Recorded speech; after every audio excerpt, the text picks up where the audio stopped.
Convidada do programa Estúdio Letícia de hoje é a, digamos, parisiense, a brasileira Joana Dark, que mora na Europa há muitos anos e tem uma história linda de realizar sonhos, de atrás seus objetivos, até um pouco de rebeldia na adolescência. Joana, você desde menina foi atrás de realizar aquilo que você queria. Exatamente. Eu agradeço o convite e eu realmente estou contente de poder passar um pouquinho da minha história. Assim as pessoas podem também sonhar, porque sonhar é preciso, sonhar é muito importante, mas acima do sonho é correr atrás e tentar realizá-los. A Joana é do interior de Araçatuba e saiu de casa menina ainda com 16 anos. Você falou que seus pais te ensinaram muito esse lado racional. Como é que foi isso? Olha, para resumir, acho que todo ser humano ele tem uma história da infância e de família. E eu aprendi a ser muito racional porque meu pai e minha mãe, eles sempre diziam: nós não estudamos, nós não tivemos essa oportunidade.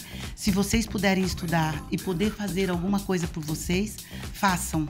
Então essa doutrina da minha mãe e do meu pai colaborou muito para o meu futuro, porque eu sempre pensei, é com os estudos que eu vou chegar onde eu quero. E eu não queria ter a história da minha mãe, que foi aquela senhora que teve 4 filhos, que ficou no interior de São Paulo, que não tinha grandes objetivos, nem grandes sonhos. Não, eu sempre dizia para minha mãe: mãe, eu vou estudar e vou ser alguém na vida. E se hoje eu estou aqui para poder falar um pouquinho disso, é com muito orgulho que eu quero que aquelas pessoas que não acreditam nos estudos, que elas realizam, que é através da educação que tudo pode mudar na sua vida. E ela mudou. Com 16 anos veio para São Paulo, foi morar numa favela e foi trabalhar em casa de família. Certo. Então comecei como babá, na ocasião dizia-se babá, ajudante de cozinha, enfim. Eu acabei me tornando uma pessoa especialista de uma dona de casa, porque, engraçado, quando você nem imagina que como empregada doméstica, no fundo, depois você vai dirigir a sua vida, é através de pequenas coisas que você acredita que o seu futuro pode realmente modificar. E foi de empregada doméstica que eu comecei, que depois eu acabei me estudando em São Paulo um pouquinho supletivo, vim para Santos, porque eu jogava basquete em Araçatuba quando eu era adolescente, e fui descoberta em São Paulo, na Federação Paulista, através do professor Milton Ruiz, do Rebouças, ali no Canal 7. Então, a minha história de ter vindo para Santos foi através do esporte, mas nunca deixei de estudar. Fiz meu supletivo na Luiz de Camões e depois, com 18 anos, comecei a trabalhar na Sabesp. Antes trabalhei na Prodesan, trabalhei na Sabesp como atleta e como jogadora de basquete, de corrida, de esporte em geral. Na Sabesp nós tínhamos a Associação Sabesp e foi através da Associação Sabesp que eu também participei do concurso de Rainha do Carnaval de Santos. E foi várias vezes, né? Rainha de Carnaval, não só de Santos. Eu fui Rainha do Carnaval de Santos em 1982. Em 83 eu fui Rainha do Carnaval do Guarujá. Depois eu fui para São Paulo, representando a Sabesp São Paulo. Enfim, foi através dos estudos, do esporte, da Faculdade de Educação Física, que eu acabei fazendo Faculdade de Educação Física na FEFES, que eu continuei acreditando que a minha vida estava cada vez mais interessante para mim mesma. Porque você sabe, quando você sonha como eu sonhei, vim de um pequeno interior de São Paulo, e de repente a sua vida vai melhorando e você está vendo que aquilo está acontecendo, mas tudo é uma questão de confiança, de fé, de saber se respeitar. E isso eu acho que, embora minha mãe e meu pai não tenham tido oportunidade de nos colocar numa escola particular, mas eles nos deram princípio. E esses princípios eu soube muito bem aproveitar e saber que princípio é uma coisa que a pessoa mesmo tem que se amar. Ela tem que saber aquilo que ela quer. Ela tem que saber realmente buscar seus sonhos de maneira honesta. Então, o princípio é uma coisa muito importante no ser humano. Você começou a estudar, parou, voltou a estudar, terminou a faculdade, foi crescendo profissionalmente, foi atleta, mas quando se decidiu que era a hora de sair do Brasil? Em resumo de toda essa história que eu digo que é, para mim mesmo, interessante, porque eu vi as coisas acontecendo. Eu trabalhava num restaurante em São Vicente que chamava-se Leão de Ouro. E eu trabalhava na Sabesp também. E eu trabalhava de vez em quando como corretora de imóveis. Enfim, meu sonho era poder pagar um apartamento em construção e ter uma casa própria. Porque era o sonho da minha mãe, mas eu precisava me realizar primeiro para poder continuar e fazer alguma coisa pela minha família. E foi nessa ocasião que realmente minha vida mudou. Eu estava no Leão de Ouro, uma senhora que é suíça, que ela vive em São Vicente até hoje, está com 90 anos, a Cila de Mello. Essa senhora me convidou para ir para a Suíça, assim, do nada. Ela simplesmente me via lá, sabia da minha história, que eu era uma menina que trabalhava na Sabesp. E ela falou para mim, se você tiver vontade de conhecer o meu país... Aí eu falei, bom, deve ser uma cliente que bebeu um pouquinho mais, sei lá, sabe? E aí eu falei, eu vou conversar com a minha mãe. Na hora eu me assustei, mas a minha mãe sempre foi minha melhor amiga. E eu comentei com a minha mãe que tinha acontecido isso. A minha mãe falou, eu vou aí e... de repente pode ser uma grande oportunidade na sua vida, Joana. Eu falei, mãe, mas eu tô tão feliz já na Sabesp, fiz minha faculdade, já fui rainha do carnaval, adoro o santo, tenho minha moto, sabe? Eu já tava muito bem, eu tava com 31 anos, nunca tinha intenção de casar, tava super feliz. Nem sair do país. Nem, nunca, sabe? Tava super feliz com a minha loucura, como diz o outro, sempre fazendo uma novidade ou outra. Tanto que hoje, que nós estamos aqui no salão da Jane Cofé, uma amiga dessa época, que foi minha cabeleireira quando eu fui rainha do carnaval em 82. Então você vê, eu estava super realizada e acontece um convite desse, assim. E minha mãe é que falou para mim, filha, tem oportunidades na vida que talvez não apareçam mais. Eu acho que para você vai ser um grande momento. Tenta. E você sabe que eu arrisquei porque a minha mãe foi de uma grande confiança. Imagina uma mãe que poderia falar, é perigoso, porque a gente ouve tantas histórias quando uma brasileira vai para o exterior, né? Naquela época ainda era pior, hoje ainda continua sendo um pouco arriscado. Eu não digo que é uma coisa que cai do céu, mas eu posso te dizer que acho que a confiança, a fé e a confiança que você tem que ter em você é que te faz também abrir caminhos ou você regredir. E essa senhora, ela fez o quê? Ela te levou para passear ou ela te abriu uma oportunidade de trabalho? Você resolveu ficar? Ela me convidou mesmo para ir para a Suíça. A princípio, eu não sabia muito bem a intenção dela. Mas como eu disse, olha, eu vou com o meu dinheiro. E minha mãe disse, se você tem dinheiro para pagar a sua passagem. Eu falei, eu vou para ver, pagar para ver, como a gente diz. E eu fui pagar para ver e, por coincidência, o que acontece, conheço meu marido no primeiro dia. Hoje, que é meu marido, conheço no primeiro dia no aeroporto.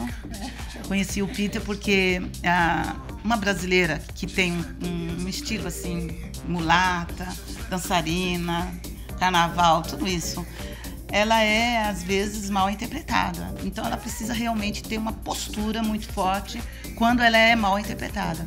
E no aeroporto, a polícia me parou e eu acho até que eles tiveram uma certa razão, porque eu estava com um vestido extremamente sensual, vamos dizer assim, mas eu fui, ninguém me orientou. E, enfim, neste momento foi a hora que eu conheci o Peter, porque o Peter falava português e ele sempre trabalhava com viagens e ele falava português. E adorava o Brasil. E como gosta do Brasil, porque ele mora no Brasil hoje. E, em resumo, ele se tornou meu marido por quê? Porque ele interferiu nessa conversa e eu tive que me explicar que a minha vizinha, que é a Cila, que é suíça, estava ali no aeroporto. Enfim, a situação foi esclarecida e depois disso, em um ano e meio depois, eu estava me casando com o Peter e pedindo a minha demissão na Sabesp, que a Sabesp me deu uma licença sem remuneração. Foi assim que eu fui embora. Não fui embora assim, largando tudo, não. E nessa ocasião eu já tinha até meu próprio apartamento, que eu comprei meu apartamento aqui com muito sacrifício, né? Meu primeiro apartamento. E realmente foi através dessa... Não voltou mais? Não, eu me casei e, claro, eu volto agora todos os anos. Depois do meu casamento, eu venho todos os anos porque, no fundo, meu marido se tornou brasileiro e eu me tornei europeia, porque eu gosto muito da Europa, eu me adaptei demais, eu estudei todos os idiomas que necessitam, o inglês, o alemão, o francês, porque atualmente eu moro em Paris e eu fiz escola de turismo e hotelaria em Paris, eu tenho o diploma dessa escola, eu fiz o alemão na Suíça, eu fiz o inglês em Atlanta, nos Estados Unidos. Eu viajei vários países porque meu marido sempre viajou fazendo construções. Eu não deixei passar as oportunidades. Eu trabalhei também junto com ele. Eu estudava porque eu não sabia se amanhã ou depois do casamento não desse certo. Não é que não tenha dado certo. Hoje meu marido optou pelo Brasil. Ele mora aqui em Santos porque ele adora o Brasil e ele adora essas praias santistas. E eu optei pela Europa. Nós continuamos o nosso casamento de uma forma moderna. Você fica em Paris, na França? Eu fico em Paris, bem próximo da Champs-Élysées. Uma vida de parisiense. Eu sou parisiense, eu me sinto parisiense, eu falo francês, vamos dizer, 80% do francês, eu escrevo francês, eu tive esse diploma porque realmente eu me sinto francesa, estando na França. E quando eu estou no Brasil, eu me sinto brasileira, 100%. A Europa tem um estilo de vida muito diferente do nosso. O que tem mais a ver com você que você encontrou lá? Sim, emocionalmente falando. O que você vê na Europa e fala assim, nossa, isso tem tudo a ver comigo? Olha, eu preciso realmente ser honesta com você. Se eu for pensar a nível brasileira, não tem muito a ver. Porque na Europa tem que ter muita disciplina. Você precisa realmente falar alguns idiomas para você ser respeitada. Você tem que ter postura mesmo, saber entrar e sair. Um shortinho de carnaval não vai bem, não é em todo lugar. Ou então, é preciso realmente saber respeitar a cultura da Europa com a diferença da nossa cultura. Nós somos um país abençoado porque nós aqui no Brasil, nós podemos... Tem o verão que nos dá essa possibilidade de colocar o nosso corpo mais à exposição. É claro que em qualquer lugar você pode, mas na Europa você precisa saber lidar com a etiqueta da Europa também, né? Então, para isso, é importante que você estude, ou que você tenha um companheiro que vai realmente te incentivar. Mostrar, te ensinar. Exatamente, como foi o meu caso, né? O Peter sempre foi uma pessoa que sempre falou para mim, você não desista de estudar, porque se você realmente quiser continuar com o nosso casamento perfeito, você vai ter que saber me acompanhar também, porque meu marido foi um diretor de uma empresa, e de uma empresa de renome na Suíça, e eu soube realmente representar o Brasil, vamos dizer assim. Então, eu posso te dizer o que mais me deixa... Tem afinidade com você. Afinidade. Brasil... O racionalismo que você falou, que eles são mais racionalistas. Mas aí que tá, eu sou muito racional. Eu acho que nós, brasileiros, somos muito, muito emocional. Então, eu aprendi, talvez, a ser racional no Brasil pelas dificuldades que eu tive que enfrentar no Brasil. E essa racionalidade que eu aprendi é que me levaram a enfrentar a Europa de maneira leve. Porque eu já saí do Brasil enfrentando dificuldades, eu era realmente uma pessoa muito lutadora aqui, talvez até mal compreendida. Mas chego lá na Europa com essa energia que eu tenho da minha própria natureza e que eu tive isso através da educação do meu pai e da minha mãe, cheguei na Europa não foi nada novo, não foi uma novidade para mim. Então, o que eu posso dizer para você em relação ao Brasil é que quando eu estou no Brasil, eu procuro esquecer que eu sou europeia lá. Lá eu sou europeia, lá eu sou realmente 100% como precisa ser. Não adianta, eu não gosto de ser brasileira lá, na verdade. Né? Eu sou brasileira, eu assumo que eu sou brasileira, mas no contexto, para agir, eu sou europeia, para ser respeitada mesmo. E aqui no Brasil, eu sou brasileira e procuro realmente fazer o que eu adoro, que é ir à praia, dançar meu samba, ser espontânea. Às vezes gosto até de andar de ônibus para me sentir normal, como todo mundo, caramba. Porque na Europa, andar de ônibus é normal, porque não tem tantos problemas de segurança como nós temos no Brasil. A qualidade lá é espetacular, né? É outra qualidade também, andar de ônibus, de trem, né? Na Europa é diferente. Mas aqui no Brasil, eu acho que eu também não vou ficar agora... Primeiro, eu não compro um carro, porque se eu andar de carro, eu tenho medo de engordar. Eu ainda continuo sendo uma pessoa que gosta de manter meus 60 quilos, então eu gosto de caminhar. Então, eu não tenho carro. Às vezes eu pego um ônibus, porque eu vou pegar um táxi ou ter um motorista, nada disso. Eu sou uma pessoa aqui no Brasil muito simples, muito comum. E às vezes até as pessoas podem não entender. Mora na Europa, por que é assim? Bom, eu realmente assumo que o meu brasileirismo é ser real do jeito que eu sou. Quando eu estou na Europa, eu realmente às vezes sou mesmo bem europeia, não tenho comunidade brasileira na Europa. Eu conheço as pessoas na Europa, mas eu não frequento a comunidade brasileira, porque a minha intenção não é ficar envolvendo... Não é ser brasileira na Europa? Não. Agora você veio para o Brasil para desfile da Grande Rio, que homenageou a cidade de Santos. Aí que chegou aqui, você é brasileira total, põe shorts, vai pro samba, vai assistir a escola e se arrepia como todo mundo. Mas ainda um pouco mais que os outros. Porque a gente ouve a bateria, dá aquele arrepio no corpo inteiro, né? A gente sabe que é nosso isso. Eu continuo sendo dentro da concepção sambista. Eu adoro dançar sambo mesmo, não escondo isso, não tenho vergonha, porque é minha raiz, nasci sambando, como diz o outro. Então eu sou daquela que eu vou nas tendas que tem E eu vou para dançar sozinha, porque meu marido é muito ciumento. Ele vai, às vezes, só para dar uma olhada, mas aí eu vou, danço. Peço desculpas às pessoas que querem dançar comigo, assim, senhores, né? Mas eu danço sozinha. E danço com as mulheres, tiro as crianças para dançar também.